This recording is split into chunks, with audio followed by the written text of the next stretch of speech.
Libro Técnicas de Estudio. Índice. Lugar y horarios de estudios. Estrategias y planificación de actividades. Estilo físico y nutricional del estudiante. Uso de diccionario y fichas bibliográficas. Estilos de aprendizajes. Preparación de examen. Objetivo general de la primera unidad didáctica. Revisaremos los principales hábitos de estudio que nos servirán para lograr un aprendizaje óptimo. Objetivos específicos de la primera unidad didáctica. Reconoceremos la importancia de la elaboración de un horario y uso adecuado de un lugar de estudios que facilitará nuestro aprendizaje. Desarrollaremos estrategias de planificación de actividades que contribuirán a la mejora de nuestro aprendizaje. Analizaremos nuestras condiciones nutricionales y estado físico óptimo para responder eficazmente en un proceso de aprendizaje. Aprenderemos a elaborar fichas bibliográficas y hacer uso del diccionario, lo que contribuirá al análisis y síntesis de información en el aprendizaje. Conoceremos nuestro estilo de aprendizaje y potenciar nuestra participación durante el desarrollo de clases. Aprenderemos la forma más adecuada de conducirnos antes, durante y después de los exámenes. Esquemas de contenido, lugar y horario de estudios. En este primer punto ofreceremos una serie de pautas prácticas y ejecutables sobre la elaboración de horarios y uso adecuado de un lugar de estudio, tanto en casa como en centros de estudios. Planificación de actividades. En este segundo punto explicaremos las ventajas y elementos para planificar los estudios, las características que deben cumplir un buen horario y la fijación de meta a largo y corto plazo. Estado físico y nutricional del estudiante. En este tercer punto revisaremos la importancia de una buena alimentación y cuidado del estado físico a través del ejercicio y actividades de relajación, sueño y descanso. Asimismo, analizaremos los riesgos de estar expuestos a sustancias que no contribuyen a un buen adecuado proceso de aprendizaje. Uso del diccionario y elaboración de fichas bibliográficas. En este cuarto punto resaltaremos la importancia del uso del diccionario y las pautas sobre la elaboración de fichas bibliográficas. Estilo de aprendizaje. En este quinto punto revisaremos las principales bases teóricas sobre los estilos de aprendizaje y conoceremos el tipo de estilo de aprendizaje que utilizamos actualmente. Preparación de exámenes. En este sexto punto brindaremos pautas sobre cómo prepararnos para los exámenes, el tipo de pruebas y alcances a realizar después del examen. Introducción. Estimado postulante, le damos el más cordial saludo de bienvenida al curso de técnicas de estudio del módulo de inducción. Nos alegra tenerlo como estudiante y ser parte de este equipo. A lo largo de todas las unidades le iremos dando pautas y herramientas para hacer de su aprendizaje algo fácil y ameno. En esta primera unidad didáctica analizaremos y pondremos en práctica pautas sobre cómo realizar un horario y organizar el ambiente de estudio. Luego enfatizaremos en la forma de cómo planificar actividades y desarrollo de metas a corto y largo plazo. Seguidamente analizaremos la importancia del estado físico y nutricional del estudiante y su relación con el rendimiento. Posteriormente, señalaremos la importancia del uso del diccionario y la forma de cómo elaborar fichas bibliográficas. Reconoceremos nuestro estilo de aprendizaje y finalmente repasaremos la forma más adecuada de conclusiones antes, durante y después de un examen. Muy bien, empecemos al estilo de esta unidad. Primera unidad, condiciones básicas para el estudio. 1. Lugar y horario de estudios. Empezaremos diciendo las condiciones ambientales a las que estamos expuestos. Están directamente relacionadas con nuestro rendimiento académico. Recordaremos por un momento que cuando vamos a una cafetería, visitamos a un parque o viajamos en autobús, vemos muchas personas que tienen un libro en mano o están estudiando. La pregunta es, ¿consideramos que es el lugar adecuado para estudiar? La respuesta es sencilla.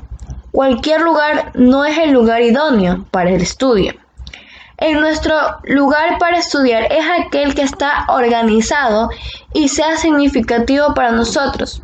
Procuremos crear las mejores condiciones como la iluminación, silencio, temperatura, ventilación y estar libre de distracciones. Aunque sabemos que dista de nuestra realidad, nosotros podemos lograr. La organización de los factores externos incluirá notablemente en el estilo de nuestro rendimiento. El medio ambiente para el trabajo intelectual. Cuando nos referimos al medio ambiente, estamos hablando de un lugar donde pasamos la mayor parte del tiempo realizando actividades intelectuales conexas con las asistencias a la universidad. Partamos, de hecho, de que nuestra actitud obedece en gran parte a las circunstancias externas del medio, es decir, que es el silencio y la orientación de las percepciones son muy determinadamente para nuestro pensamiento y acciones, es decir, mi orden externo es mi orden interno. B. Lugar de estudios. El lugar de estudios puede ser nuestra biblioteca, escritorio, cuarto de estudio, etc. Veamos cuáles son las condiciones más adecuadas para mantener un lugar de estudios. A. Contemos con un lugar fijo para realizar nuestras actividades intelectuales, es decir, es recomendable que el estudiante esté en un mismo lugar y no dar vueltas por todo el lugar. Evitemos ruidos molestosos con el espacio suficiente para disponer de una mesa, una silla y un estante, sin distracciones auditivas, visuales y con la iluminación adecuada. El orden, colocación de las cosas de acuerdo a la naturaleza y función que posee cada una, debe ser la más característica principal del lugar de estudios. El orden cumple dos objetivos: guardar las cosas bien y guardarlas razonablemente para que se puedan encontrar en el mismo momento oportuno y así utilizarlas adecuadamente.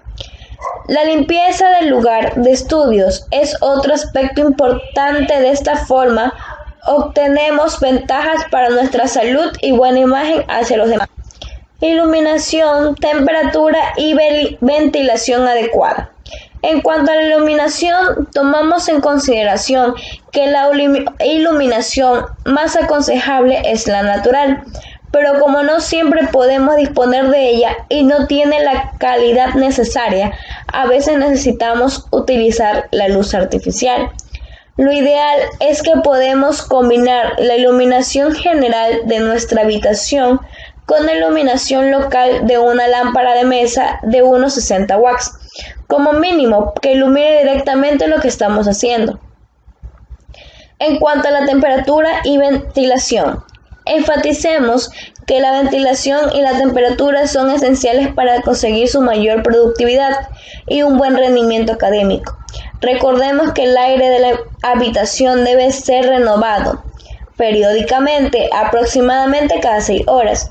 Si existe un ambiente donde no circula aire y se hace cálido, es probablemente que nos provoque somnolencia fatiga e impedirá que el cerebro trabaje al máximo de eficacia, dificultando nuestro aprendizaje.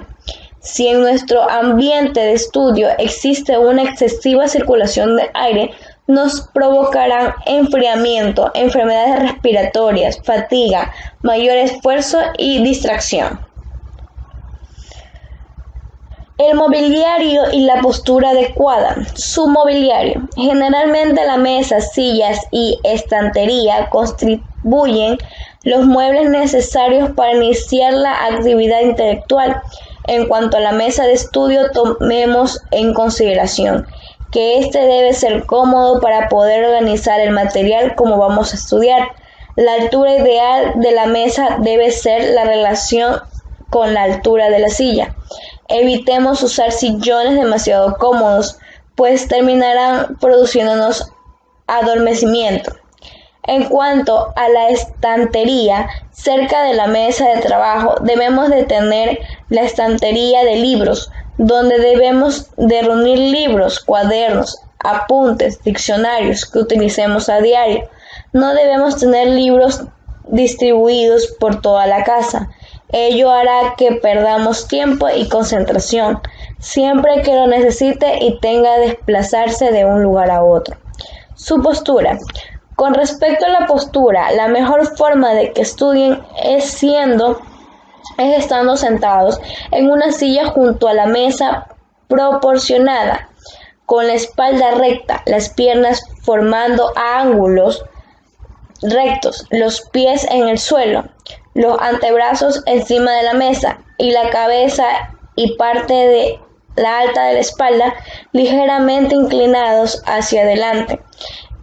En mantener una buena postura no solo favorecerá nuestro aprendizaje, sino que evitará lesiones en la columna. La distracción en los ojos y los textos que revisan y o leen deben ser de 30 centímetros mantenosamente perpendicular a la visual. No es recomendable que estudiemos paseando, comiendo. Nos resultará más difícil concentrarnos y lograr los objetivos esperados. El horario de estudio. La organización de nuestro tiempo significa: es distinto estar y compartir una hora con amigos que estudiando. La recomendación es estudiar a media tarde de 6 o 7 a 10. Puede dar buenos resultados, pues el cuerpo ya ha realizado el ejercicio físico necesario y también ha liberado de la somnolencia producida por la comida.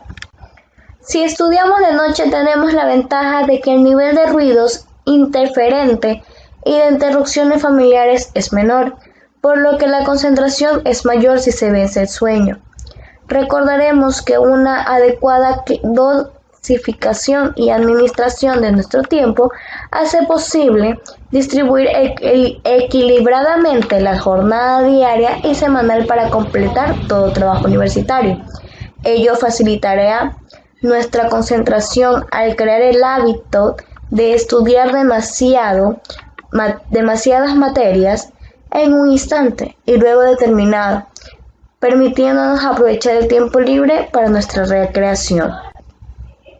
Es necesario que recordemos que el día tiene 24 horas, de las cuales utilizamos 8 horas para dormir, 8 horas para trabajar y estudiar, 4 horas de hábitos vitales, 2 horas para trabajar, 1 hora de convivencia social, 1 hora de actividades culturales. Estrategia y planificación de actividades. Sabemos que la mayoría de nosotros realizamos nuestras tareas sin someternos a un horario. Está comprobado que si planificamos las actividades, en este caso nuestras actividades intelectuales dentro de la universidad, el rendimiento académico incrementará y la probabilidad de culminar nuestros estudios universitarios es alta. Elementos a considerar en la planificación y organización de actividades. Antes de proceder a elaborar el horario de estudio, debemos analizar y conocer algunos datos con el fin de que la planificación de actividades sea realista y esté fundamentado en circunstancias concretas. Aprenderemos a distribuir nuestro tiempo a lo largo del día. Realizaremos un reencuentro de actividades que desarrollaremos a lo largo del día y valoraremos el tiempo que dediquemos a cada una de ellas y que realizamos específicamente. Por ejemplo, desayuno 30 minutos, movilizarse a la universidad 45, clases de universidad 5 horas, almuerzos 1 hora, descanso 1 hora, clases de inglés 45 minutos, retorno a casa 45 minutos, conservar con amigos 60 minutos, ver televisión 60 minutos, cenar 45 minutos y lectura 25 minutos, que da un total de 13 horas. ¿Cómo hacerlo? Aquí les sugeriremos la distribución del tiempo entre las diversas actividades. Planifique sus actividades personales y rellene todas las del día de la semana. Procure dedicar el tiempo en torno a las 13 horas diarias. Su programación no debe ser rígida, puede ser existente valoraciones de día a otro. Distribución de las sesiones de estudios y de descansos. Tampoco estudiamos 3 horas seguidas sin descansar, pues probablemente que podamos padecer de fatiga mental. Planifiquemos el tiempo de estudio dejado de una cantidad de tiempo prudente para el descanso. Así ofreceremos tiempo a las neuronas para que se recuperen y puedan reemprender el estudio manteniendo la capacidad de concentración y rendimiento. Si no descansamos, es posible que nos fatiguemos y acumulemos mucho material. Ello producirá más interferencia y está más difícil fomentar la información almacenada en la memoria a largo plazo. Número de materias y dificultad de las mismas. El número de horas que podemos dedicar semanalmente a estudiar a un ciclo dependerá, entre otras variables, del número de asignaturas, entre las cuales hayamos de repartir las horas semanales disponibles. Veamos. Matemáticas y física, 2 horas semanales de clase. Química, 2 horas semanales de clase. Programación, 4 horas. Lenguaje, 2 horas. Sistemas, 4 horas. Bases de datos, 4. Diseños de algoritmo, 4. Métodos numéricos, 5.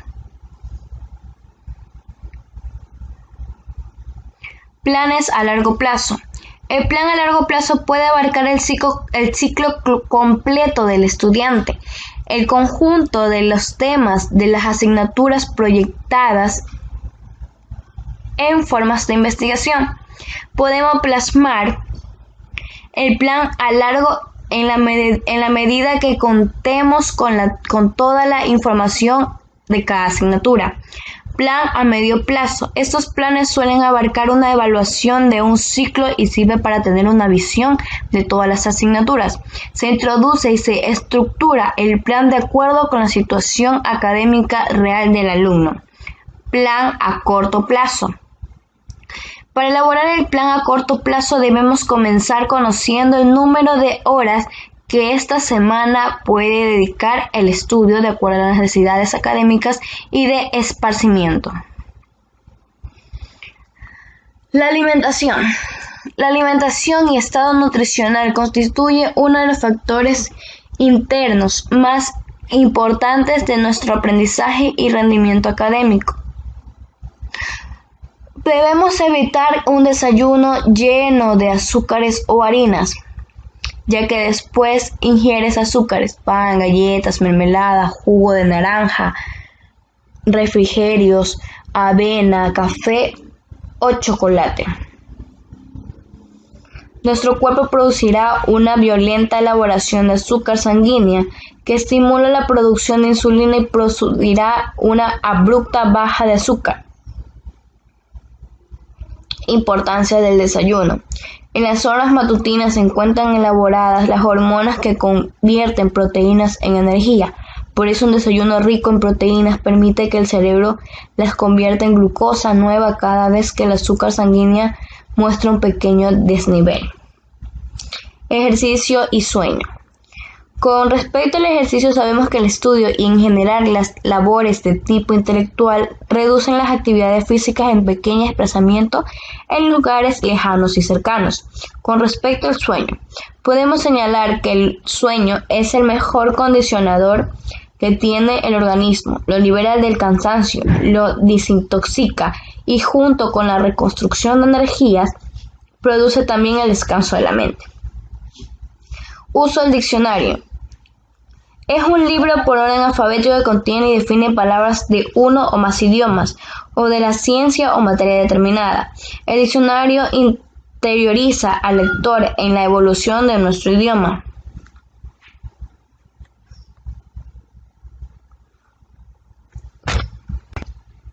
Estilos de aprendizaje. Es importante conocer y definir nuestros estilos de aprendizaje de una forma.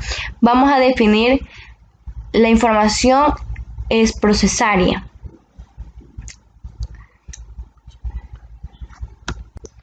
Preparación de exámenes. Sabemos y entendemos que los exámenes son pruebas de fuego del estudiante. Sirven para saber si estamos o no aptos para el dominio del concepto. La prioridad a un examen a muchos nos lleva a hacer cosas excepcionales, como por ejemplo no dormir, no comer, por la ansiedad natural que representa la evaluación. Estrategia de comprensión lectora. A continuación revisaremos de qué manera podemos obtener una mejor comprensión de textos leídos. Para ello explicaremos lo que son las estrategias de comprensión lectora. Estas se refieren a un conjunto de herramientas especialmente diseñadas para mejorar la calidad de comprensión de los textos leídos. Estrategias cognitivas de comprensión lectora.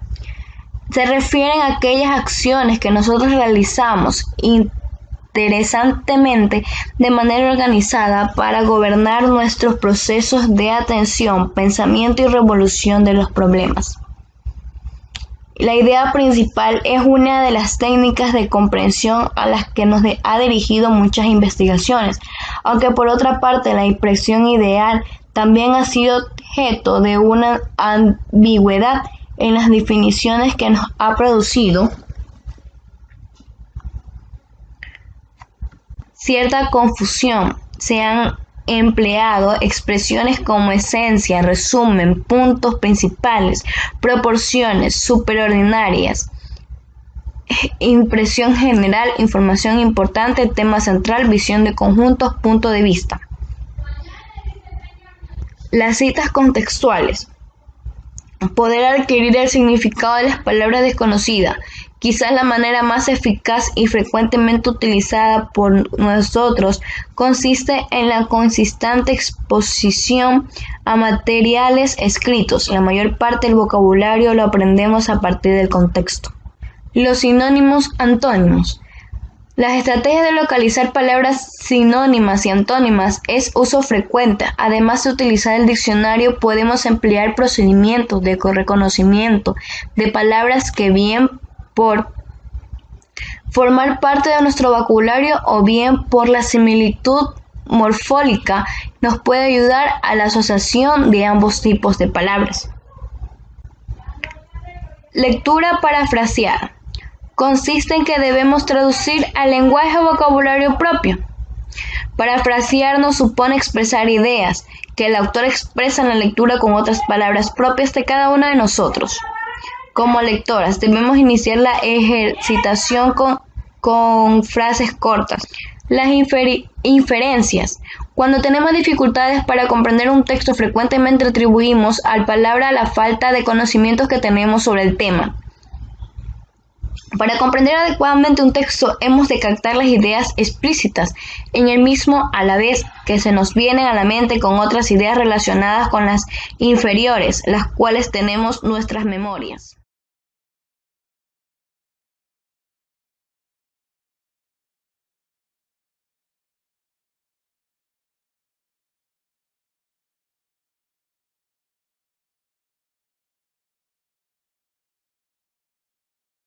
Las inferencias. Cuando tenemos dificultades para comprender un texto, frecuentemente atribuimos el problema a la falta de conocimientos que tenemos sobre el tema, desconocimiento del vocabulario a los conceptos de los que trata el tema. La causa de este problema no hay que buscarla en nosotros como lectores o en el texto por separado, sino en la inadecuación entre el texto y nosotros como lectores, y más en concreto, en el proceso donde se relacionan ambos elementos. Este tipo de procedimiento de la información o extracción de relaciones pueden ser facilitada por el texto mediante la repetición de términos o la explicación de relaciones entre ideas. Para comprender adecuadamente un texto, hemos de captar las ideas explícitas en el mismo, a la vez para que nos vienen a la mente otras relaciones con las anteriores, las cuales tenemos en nuestra memoria. A su vez, seguramente, el texto nos evoca diversas informaciones almacenadas en nuestra memoria, tales como aquella época hubo revoluciones europeas, ejemplo, la Revolución Francesa, y transformaciones sociales, ejemplo, como el nacimiento de la burguesía o inicios de la industrialización. Naturalmente, la calidad y cantidad de esas ideas evocadas dependerá mucho de los conocimientos que poseemos al respecto. Por ejemplo, el autor puede haber explicado que la idea siguiente es una consecuencia de la anterior, o bien, hay términos que se repiten, con lo que nosotros podemos pensar que se dice más sobre el tema de la frase anterior. Una conexión adicional se producirá para los lectores que infieran en el hecho de los zares controlarán el poder político. Era una consecuencia de que Rusia se hubiese mantenido al margen de las revoluciones políticas que habían transformado Europa. ¿Qué inferencias deberíamos haber para conectar entre sí las ideas? A su vez, todas ellas con las ideas del párrafo anterior. Debemos de comprender que las frases, el lector está describiendo la distribución de grupos o clases sociales de Rusia de comienzos del siglo XX. Asimismo, esta descripción de las clases sociales encaja perfectamente con la afirmación inicial del texto de que Rusia se había mantenido al margen de las revoluciones políticas y sociales habidas en Europa. Otras estrategias cognitivas de la comprensión lectora. La relectura procede de la denominada lectura repetida, que en realidad consiste en que leamos varias veces un fragmento breve y significativo en su voz alta hasta alcanzar una fluidez satisfactoria. ¿Y cuál es el procedimiento? El procedimiento consiste en leer de nuevo el párrafo o el tramo lector en donde hayamos tenido dificultad. A la vez, aplicamos otras medidas que nos garanticen una mejor comprensión, como el ejemplo, mejorar nuestra atención sostenida. La lectura recurrente consiste en volver a leer una parte del texto con el objeto de afianzar su almacenamiento a la memoria. Podemos realizarlo cuantas veces sea necesario para asegurarnos de que hemos aprendido. Lectura continua. Consiste en seguir leyendo el texto después de haber leído una palabra o frase que presenta para nosotros dificultad de comprensión, hasta encontrar más información en las siguientes frases del párrafo, que puedan servirnos para alcanzar una mejor comprensión de la palabra o frase leída. Imaginar el contenido del texto. La técnica consiste en generar imágenes mentales sobre aquellas partes o elementos de la lectura donde se produzca una dificultad. Consiste en imaginar lo que leemos y planteamos lo siguiente. ¿Qué nos imaginamos? ¿Qué detalles tiene de lo que nos imaginamos? Por ejemplo, el petróleo es en nuestros días la principal fuente de energía para el mundo, pero el petróleo tarde o temprano se va a agotar. Esto obliga a buscar nuevas fuentes de energía. Los científicos estudian muchas fuerzas que hay en nuestro planeta y que los hombres no aprovechan. En primer lugar está el sol. También se piensa que es la energía del viento, la fuerza de las mareas de los océanos en el calor que hay en el centro de la Tierra y en combustible que se puede sacar de las plantas. ¿Qué imágenes mentales nos surgen a partir de la idea del sol como fuente de energía? ¿Qué imagen mental elaboramos a partir de la idea del viento como energía? Formulación de hipótesis. Al momento de leer realizamos una serie de predicciones acerca de lo leído. Mediante su comprobación que construimos la comprensión. Las predicciones consisten en establecer hipótesis razonables y ajustadas sobre lo que va a encontrarse en el texto, apoyándonos en la interpretación que se va construyendo del texto, los conocimientos previos y la propia experiencia del lector. Cuando nos proponemos leer un texto, los elementos textuales del texto y los contextuales del lector activan nuestros esquemas de conocimiento y sin proponiéndonos anticipamos aspectos de su contenido, formulamos hipótesis y hacemos predicciones sobre el texto, cómo será, cómo continuará, cómo será el final. Las respuestas están en las preguntas que encontramos a medida que vamos leyendo. Estrategias metacognitivas. Para que nosotros desarrollemos el pensamiento metacognitivo, deberíamos identificar la naturaleza de nuestros pensamientos y en lo referido a la lectura, lo que pensamos sobre ella y sobre nuestras habilidades para abordarla y el procedimiento didáctico para obtener información y fomentar la metacognición. Consiste en formularnos preguntas aplicado en la metacomprensión. Planteamos cuestionarios tales como: ¿qué hacer para comprender la lectura?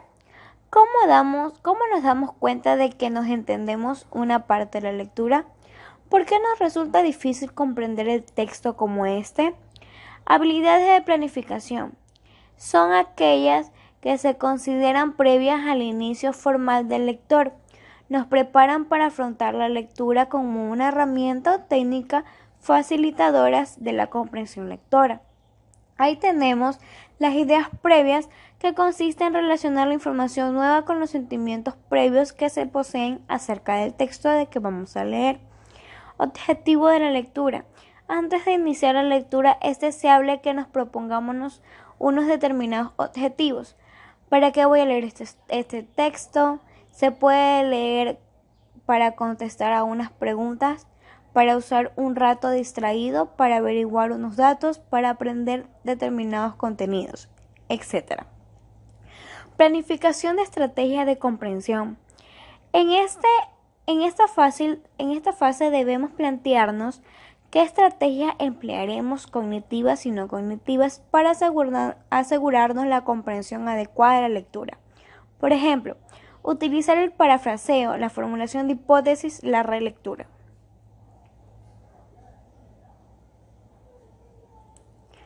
Habilidades de supervisión.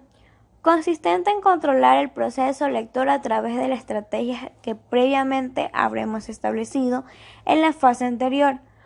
Para conseguir ello necesitaremos realizar las siguientes estrategias. A. Reflexionar sobre los objetivos. Se puede realizar mediante la formulación de preguntas tales como: ¿estoy consiguiendo lo que me proponía? B. Detectar aspectos importantes.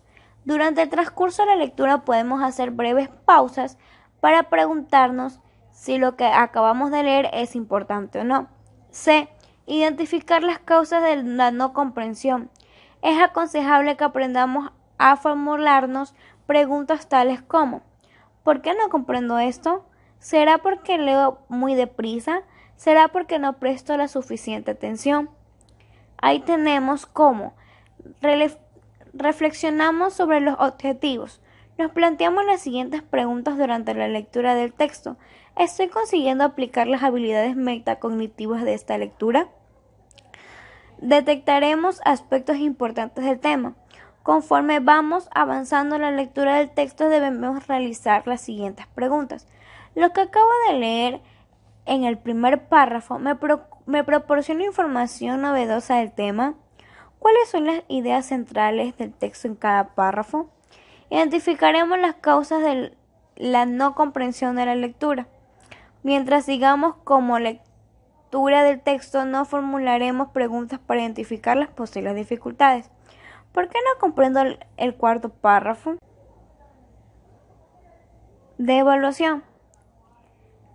Finalmente, el término del proceso lector debemos establecer actuaciones evaluadoras de la lectura, autoevaluaciones, a través de la formulación de preguntas tales como ¿qué es lo que hemos comprendido?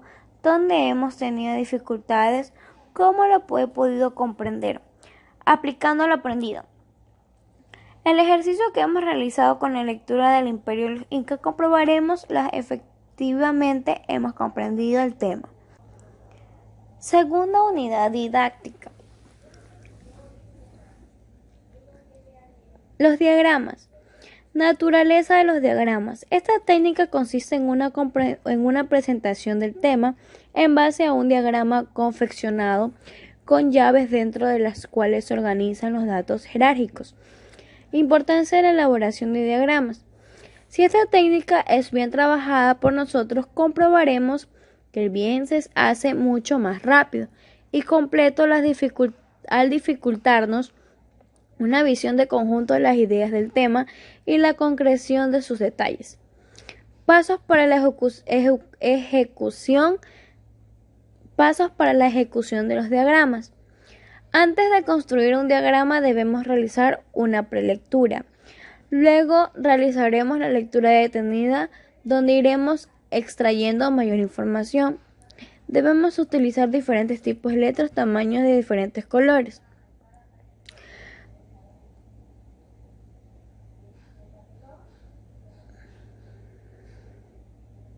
Los mapas conceptuales.